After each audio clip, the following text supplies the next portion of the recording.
ئازادبوون بە مەرج ئەو یاسایەیە کە زیاتر لە 52 سزادراوی سیاسی بادینان و ڕۆژنامەنووسان و چاڵکبوانانی دیکە لە چاکسازی گەورانی هەولێر لە هەمبەر جێبەجێ نەکردنی مانیان لە خواردن و خواردنەوە گرتووە.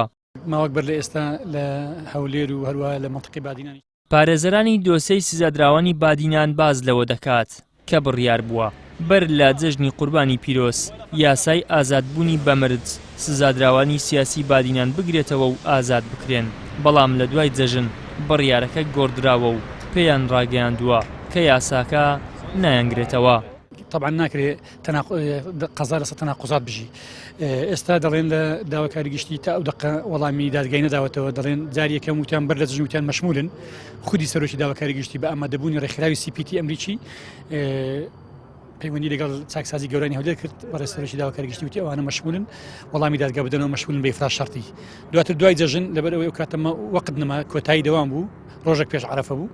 دوای جەژن ڕاستەخۆی ئەمە دیسان لەگەڵ تیمی CPT سەردانی سەرۆکی داواکاری گشتیمان کرد، بابەتەکە ڕێک 180 دەرەجە گۆڕا، وتی ئەمانە مەشمولینە بە ئیفراز شەرطی. وتمان بەر لە جەژن جەناب دوتت مەشمولن، وتی نا ئێستا مەشمولینە. ئێمە هەست دەکەین تەدەخولات هەیە، تەسیراتی زانبی هەیە لەسەر مەحکەمەی و بەداخەوە وەش جێگای ئەسەفە. پەرلەمانتارێک ئاشکرای دەکات لە جێبەجێکردنی یاساکەدا جیاوازی دەکرێت و ئەمەش مەبەست و هۆکاری دیکەی لە پشتەوەیە.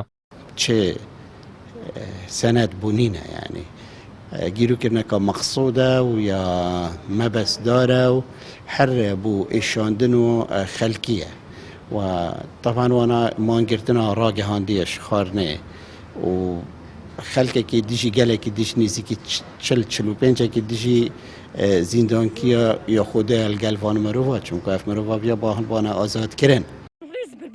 لە ناوەڕاستی مانجی ڕابردوودا تاکو ئێستا لە هەرێمی کوردستان چەندین کەس بە مادەی 331 لە یاسای دادوەری ژمارە 23 ساڵی 1970 و بە ئازادبوون بە مەرج ئازاد کراون، بەڵام لە ئێستادا کارکردن بەو یاسایە بە پاساوی جیاجیا ڕاگیراوە.